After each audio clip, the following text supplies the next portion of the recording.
चलें, अगले समाचार में हमको बात करनी है इंडिया और कनाडा के रिलेशनशिप के बारे में। तो हेडलाइंस हैं, मोदी ग्रीट्स कार्नी सिग्नलिंग अ रीसेट इन इंडो कनाडा रिलेशंस। तो समाचार ये है कि कनाडा में रिसेंटली इलेक्शंस हुए थे एंड उस इलेक्शन में लिबरल पार्टी की जीत हुई है और लिबरल पार्टी ने अब मार्क कार्नी नाम के कोई व्यक्ति हैं जिनकी फोटोग्राफ मैंने यहाँ पे लगाई है, इनको अपने प्राइम मिनिस्टेरियल कैंडिडेट के तौर पर चुना है। तो प्राइम मिनिस्टर मोदी ने, जैसा कि होता है इलेक्शन में जीतने के बाद में दुनिया भर के जो लीडर्स हैं एक दूसरे को बधाई देते हैं, तो प्राइम मिनिस्टर मोदी ने अब ये होने वाले जो इनकम्बेंट आपके Canadian prime minister mark Carney हैं, इनको ट्विटर पर बधाई संदेश दिया है और जो भी फॉर्मल ग्रीटिंग्स वगैरह हैं वो उन्होंने शेयर करी है। तो बस वही बात यहाँ पे लिखी हुई है और साथ ही साथ उन्होंने हाईलाइट भी किया है जो आपके नई दिल्ली और ओटावा के बीच में जो टाइज हैं डेमोक्रेटिक वैल्यूज़ वगैरह के बारे में, ये भी जो है बात उन्होंने यहाँ पे लिखी है। अब पिछले 2 साल से आपको पता ही है कि कनाडा और इंडिया के बीच में डिप्लोमेटिक टेंशंस काफ़ी वक्त से बने हुए थे, एक दूसरे के साथ में हमारे संबंध कोई बहुत अच्छे नहीं चल रहे थे। एंड उस 2 साल की एक तरह से कह सकते हैं बर्फ के बाद में ये बहुत रेयर एक ओकेजन आया है जब पॉजिटिव जो मैसेजेस हैं दोनों सरकारों के बीच में एक्सचेंज हुए हैं और आगे भी यही उम्मीद की जाती है कि एक बार जब ये आपके मार्क कार्नी साहब अपनी सरकार बना लेंगे, उसके बाद में फिर अगर वो नीतियां ठीक लेकर चलते हैं हमारे रिस्पेक्ट में, तो इससे हमारा जो रिलेशनशिप कनाडा के साथ में जो लगभग खराब हो चुका है उसको एक बार फिर से रीसेट किया जा सकता है और दोनों देशों के रिश्ते जो हैं एक बार फिर से आपके मधुर हो सकते हैं। इस बात की उम्मीद जो है यहाँ से की जा सकती है। तो क्वेश्चन यहाँ से क्या क्या बनेंगे? पहला क्वेश्चन तो यही बनेगा कि रिसेंटली आपके जो कनाडा में इलेक्शंस हुए हैं, इन इलेक्शंस में जो प्राइम मिनिस्टर बने हैं उनका नाम क्या है? तो याद रखना है मार्क कार्नी जो हैं ये प्राइम मिनिस्टर के तौर पर इलेक्ट हुए हैं। दूसरा ये कि कनाडा की राजधानी कौन सी है? तो ये अपने को याद रखना है कि कनाडा की राजधानी का नाम ओटावा है। एंड अब सवाल उठता है कि आखिर इनके जो अपने जो रिलेशनशिप्स हैं वो कनाडा के साथ में ख़राब क्यों थे? तो उसकी वजह थी इनके जो पूर्व प्रधानमंत्री थे जिनका नाम था जस्टिन ट्रूडो, उनके चलते हमारे रिलेशनशिप्स उनके साथ में बहुत ज़्यादा ख़राब हो गए थे, क्योंकि उन्होंने फिर इंडियन गवर्नमेंट को इस बात के अक्यूज़ कर दिया था कि हम लोग वहाँ पर जाके खालिस्तानियों को जो है ठोक रहे हैं। ठीक है जी, जो खालिस्तानी वहाँ पे बैठे हुए हैं और भारत के खिलाफ उटपटांग बकवास करते रहते हैं, उसी में एक व्यक्ति हुआ करता था जिसका नाम था हरदीप सिंह निज्जर।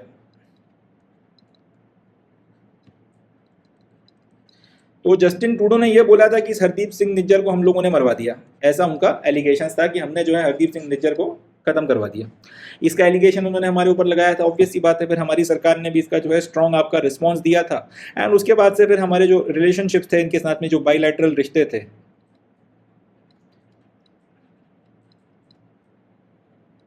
वो बायलैटरल रिलेशनशिप फिर एकदम ही जो है आपका डाउन साउथ चलेगा, बुरी तरह से खराब हो गए थे।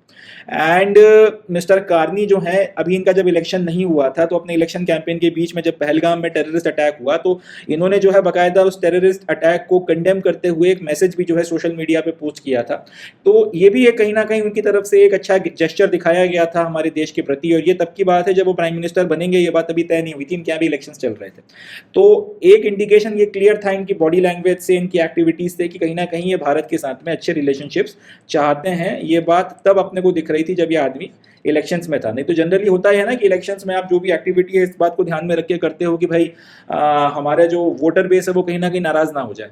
अब इनकी जो लिबरल पार्टी है, जस्टिन ट्रूडो भी इसी के जो है लीडर हुआ करते थे, और जस्टिन ट्रूडो का वैसा तो था नहीं कि हम लोगों के साथ में कोई दुश्मनी उनके घर की या कोई पर्सनल दुश्मनी थी।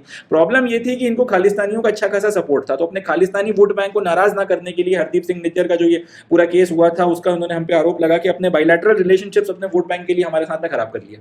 मगर ये आदमी इलेक्शन के बीच में जो है अगर पहलगाम के टेररिस्ट अटैक को कंडेम कर रहा है, तो कहीं ना कहीं जिन खालिस्तानियों ने आपका एक पार्टी के तौर पर अगर जस्टिन ट्रूडो को वोट किया था, उन्हीं का वोट तो फिर लेने की उम्मीद इनको भी रही होगी ना अल्टीमेटली, क्योंकि इलेक्शन में सबसे जरूरी चीज वोट होता है।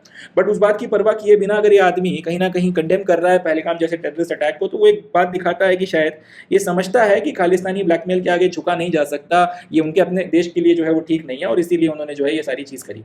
एक वजह और जो है जो उसके पीछे है कि आखिर लिबरल पार्टी जैसी पार्टी का स्टैंड एकदम से कैसे बदल गया हम लोगों को लेकर, या उनके लीडर हमारे साथ में जो इतना अच्छे से क्यों बिहेव करने लगे। उसकी एक वजह ये भी है कि कनाडा में एक और पार्टी है जिसका नाम है न्यू डेमोक्रेटिक पार्टी, जिसको शॉर्ट में एनडीपी बोला जाता है। इस एनडीपी का लीडर हुआ करता था जिसका नाम था जगमीत सिंह। अब ये एनडीपी का जो लीडर था, पिछले इलेक्शन में इसको इतनी सीटें आ गई थी कि इसने ट्रूडो को सपोर्ट कर दिया था, ट्रूडो को जो है सपोर्ट कर दिया था गवर्नमेंट फॉर्मेशन में। तो कहीं ना कहीं ये एक वजह थी कि ट्रूडो ब्लैकमेल हो रहा था जगमीत सिंह से, और उसके कारण फिर उसको जो भी ये खालिस्तान के प्रोपेगेंडा और भारत से रिलेशनशिप्स वगैरह खराब करना पड़ रहे थे, वो सारी चीज़ें हो रही थी। इस इलेक्शन में हुआ ये कि ये जगमीत सिंह जो है अपनी खुद की सीट से इलेक्शन हार गया। दूसरी चीज़ ये हुई कि इसकी पार्टी को जो मिनिमम आपकी 12 सीटें शायद लानी होती हैं, अगर 12 से कम सीटें आप लेकर आओ तो फिर आपका नेशनल पार्टी का जो है स्टेटस छिन जाता है। तो इसकी पार्टी उतनी सीटें भी नहीं ला पाई कि अब उसको नेशनल पार्टी बोला जा सके। खुद का इलेक्शन ये हार चुका है, तो कहीं ना कहीं जगमीत सिंह जो है ये इलेक्टोरली आज की तारीख में इस इलेक्शन के बाद में इररेलेवेंट हो गया है। फोटोग्राफ में दिखाता हूं आपको इसकी।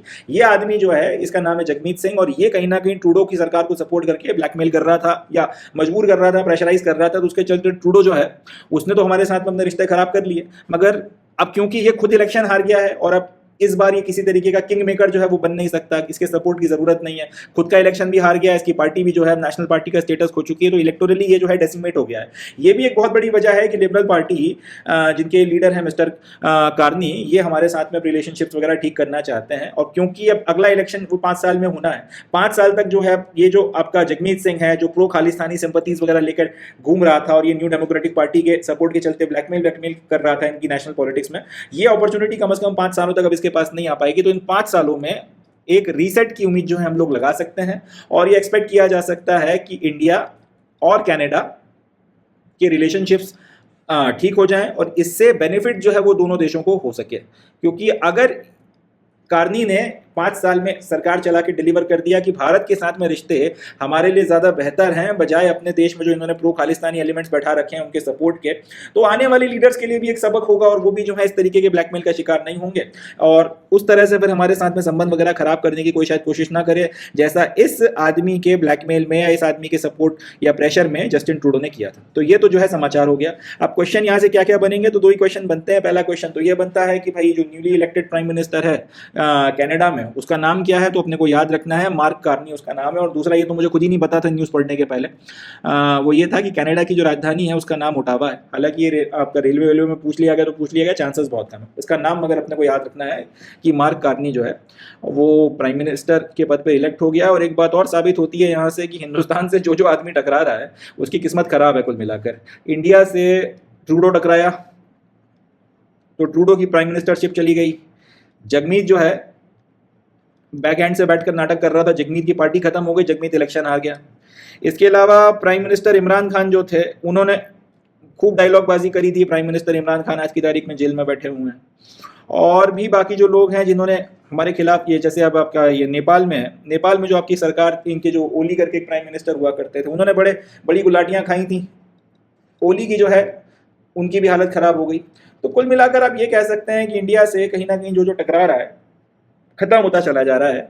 जिन भी हितों के चलते टकरा रहा है वो हित पूरे नहीं हो पा रहे हैं। ये बात हमारे पड़ोसी देश पाकिस्तान को याद रखनी चाहिए कि प्राइम मिनिस्टर मोदी के सितारे इस मामले में बड़े बुलंद हैं। जो जो टकरा रहा है मुंह की खा रहा है और अगला नंबर अब उन्हीं का रहने वाला है। चले नेक्स्ट न्यूज़ देखते हैं।